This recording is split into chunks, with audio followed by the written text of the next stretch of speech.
जिस लोक में जाना है वैसी तैयारी करके रखना। बोलो सच्चिदानंद।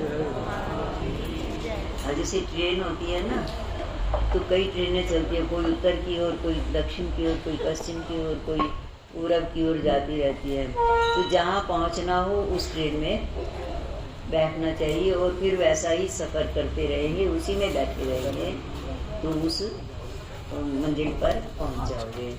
तो हमें किसको प्राप्त होना है? आत्म तत्व को। कल्पक्षये पुनस्तानि आ ब्रह्म ब्रह्मांड लोका। ब्रह्मा जी की आयु, ब्रह्मा जी मनुष्य से बड़े कौन है? देवता। और देवताओं से बड़े कौन है? ब्रह्मा जी। बोली ब्रह्मा जी का एक दिन एक कल्प का होता है। एक कल्प का, एक कल्प में 4 चौकड़ी आ जाती हैं, सतोगुण, रजोगुण और सतोगुण, रजोगुण और तमोगुण। अथवा ऐसा कह सकते हैं कि 4 चौकड़ी सवेरा, दोपहर, मध्याह्न, उसके बाद का 4 बजे के लगभग, और फिर शाम, संध्या का। जैसे 12 घंटे का दिन है तो 3 घंटे किसमें आएंगे? सतोगुण में। और 3 से 6 वाले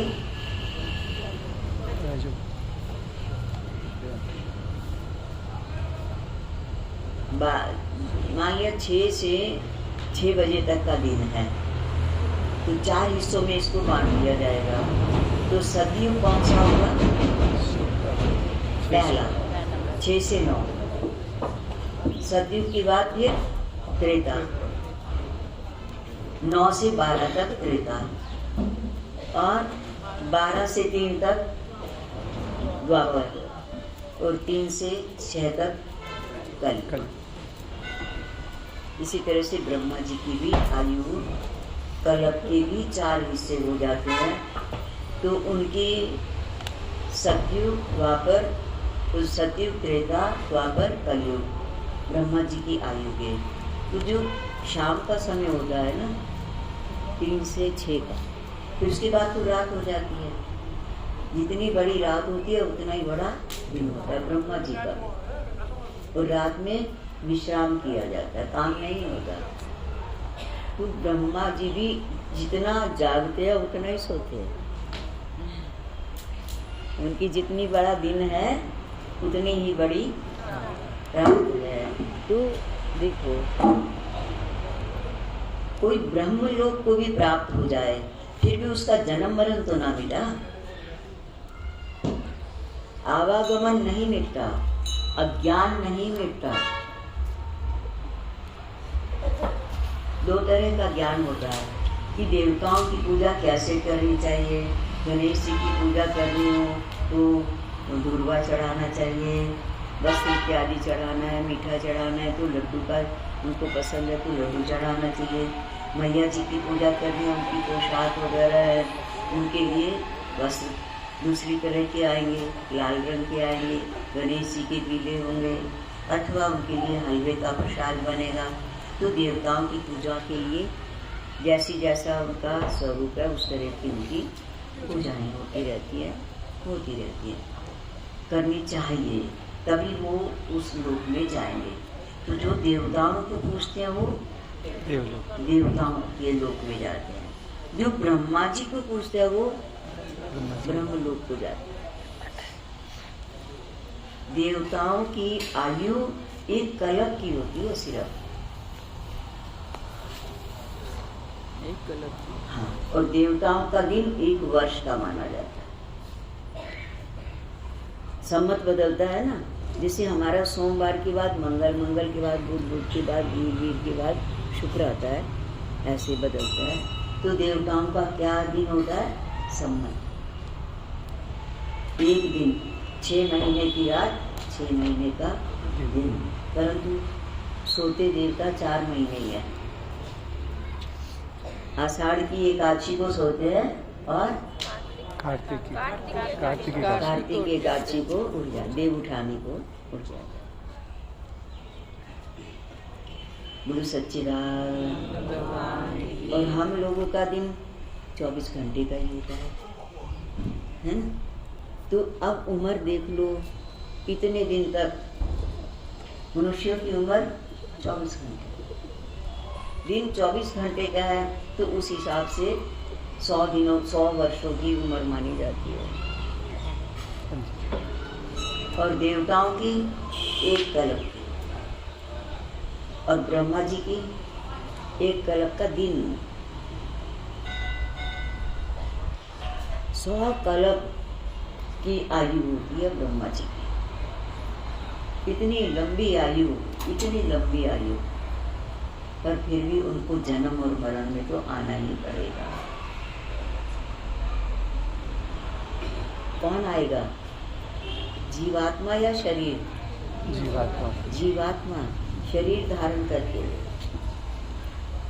जो ब्रह्मा जी जितना तप करेगा वो ब्रह्मा बन जाएगा। ये कोई जरूरी नहीं है कि वो ही जीवात्मा ही ब्रह्मा ही हमेशा बनती रहेगी, ये कोई जरूरी नहीं है।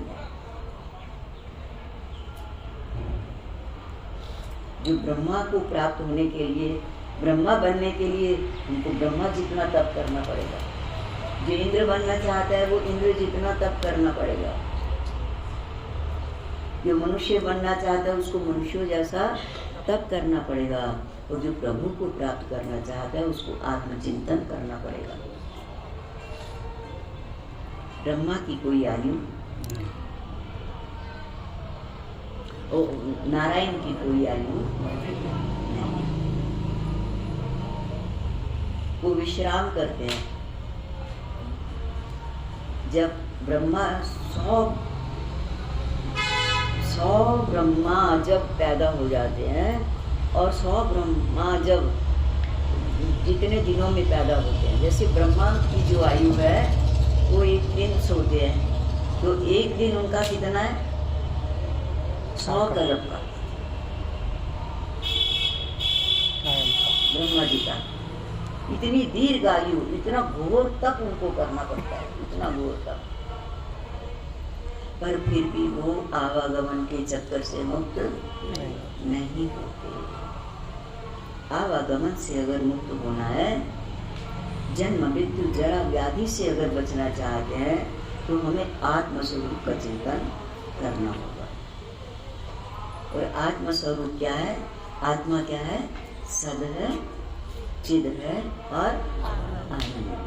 जिसे सत का कभी नाश नहीं होता, कभी नाश नहीं होता। सत्य का कभी नाश नहीं होता, कहीं नाश नहीं होता, किसी समय नाश नहीं होता। सत्य का आत्मा क्या है? अविनाशी, अविनाशी तद्वितीय। बाकी जो दिखाई देता है वो संसार कैसा है? नाशवान है, बढ़ता रहता है, घटता रहता। आत्मा बढ़ता भी नहीं है। आत्मा बढ़ेगा कहाँ? कहाँ जाएगा बढ़ के? कहो जो कहाँ जहाँ प्रभु नाही, कहो जो कहाँ जहाँ प्रभु, कोई ऐसी जगह तो बताओ जहाँ भगवान नहीं है। भगवान सर्वत्र है, सदैव है, सब में है, सर्वज्ञ है। और सृष्टि के रचने वाले भी वही हैं। ब्रह्मा जी के शरीर में रहकर रचना रचते हैं, विष्णु रूप धारण करके पालन करते हैं और रक्षा भी करते हैं। जैसे माता पिता बच्चे का पालन भी करती हैं और रक्षा भी करते हैं।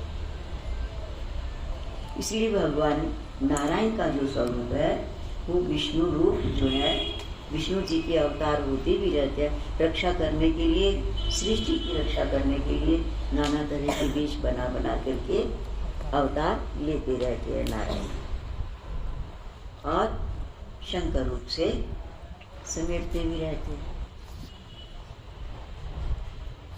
तो ये सब इनके गुण कैसे है? बनने वाले और पलने वाले और बिगड़ने वाले हैं। परंतु सच्चिदानंद स्वरूप है, वो न बनता है न बिगड़। अच्छा, वो कहाँ रहता है? सबके अंदर, सर्वत्र। कहाँ रहता है? हमारे से कितनी दूर है? हमारे हृदय में, सर्वत्र, सबके अंदर। हमारे से कितनी दूर रहता है वो स्वरूप? सबके अंदर। हम ही हैं वो स्वरूप। इसलिए आत्म तत्व को जानने वाले मुह्यति, मैंने मोह को प्राप्त नहीं होते। आत्म तत्व का चिंतन।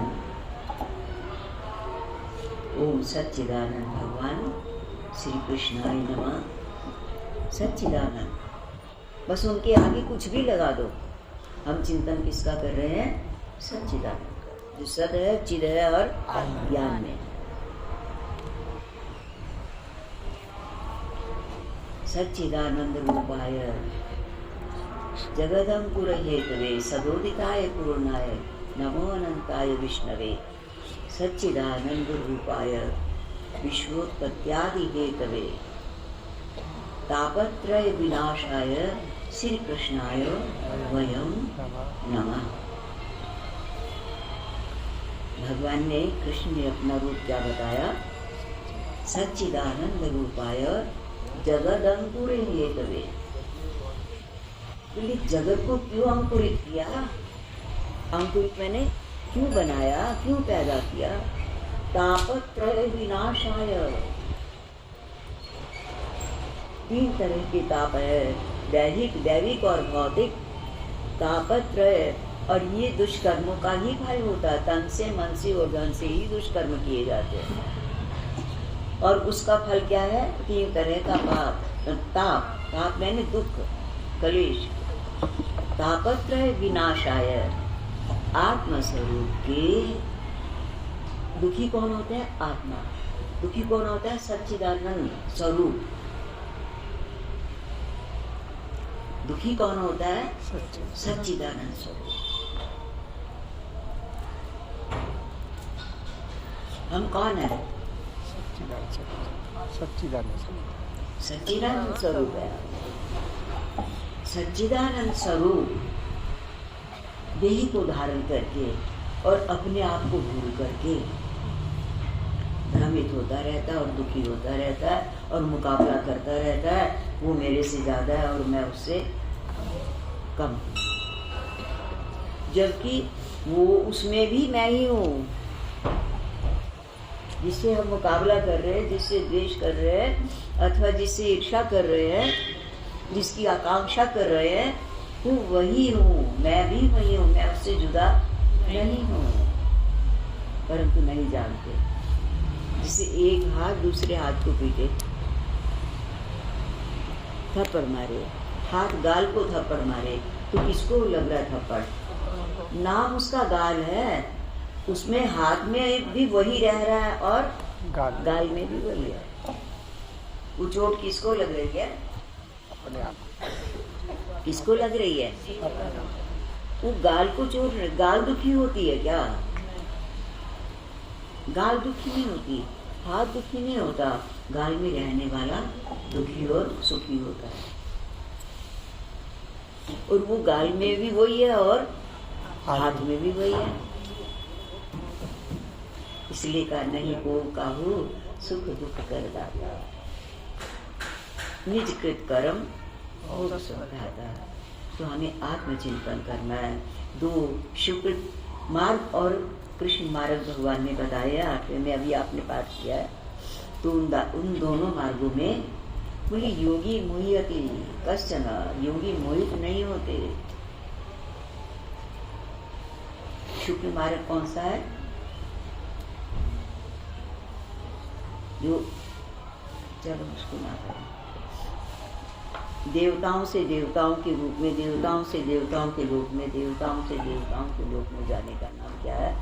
शुक्र मार्ग। और कृष्ण मार्ग क्या है? 84 लाख योनियां। ये क्या है? कृष्ण मैंने अंधेरा, अंधकार।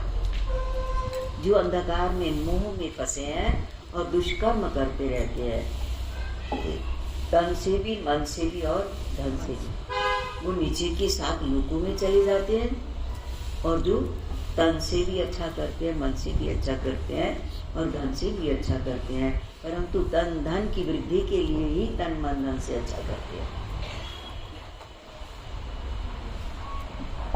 शुक्र पक्ष रास्ते से जाते हैं, परंतु जो कर्म नहीं करता, प्रारब्ध अनुसार जो प्राप्त होता है, परिस्थिति अनुसार जैसी परिस्थिति आती है उसके अनुसार करता है, और करता है परंतु कर्तापन का अभिमान नहीं रखता कि मैं करता हूँ।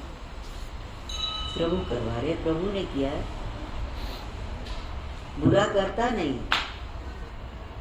और अच्छा करके अच्छे का हल नहीं चाहता।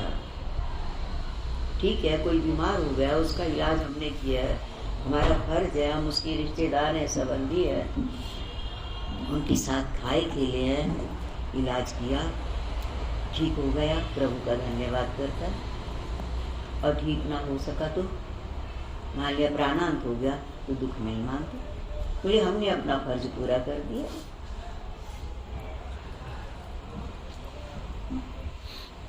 ठीक करना हमारी ताकत नहीं है, इलाज करना हमारी ताकत, बाकी काम प्रभु का है, जैसा उसने लिखा है वैसा उसको रिजल्ट दे देते। बोलो सच्चिदानंद भगवान। योगी मोह्यति कश्चन, योग शक्ति के लिए हमें योगी कौन? बोले जो आत्मचिंतन में लगा रहता है, आई परिस्थितियों अनुसार व्यवहार करता है परंतु आत्मचिंतन करता है।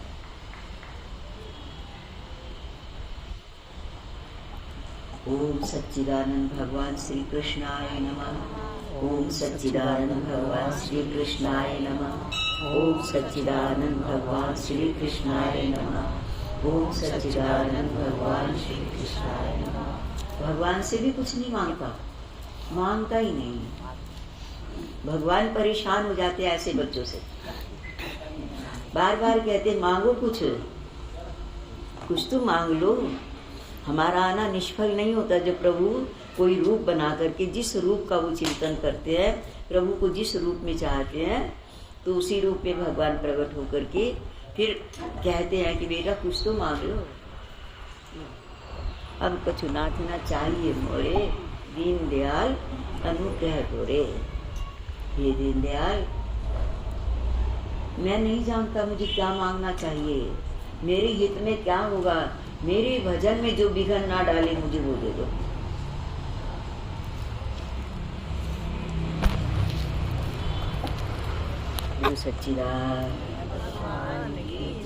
अच्छा, रही बात, बोले अगर कुछ होगा नहीं तो भगवान की पूजा कैसे करेंगे?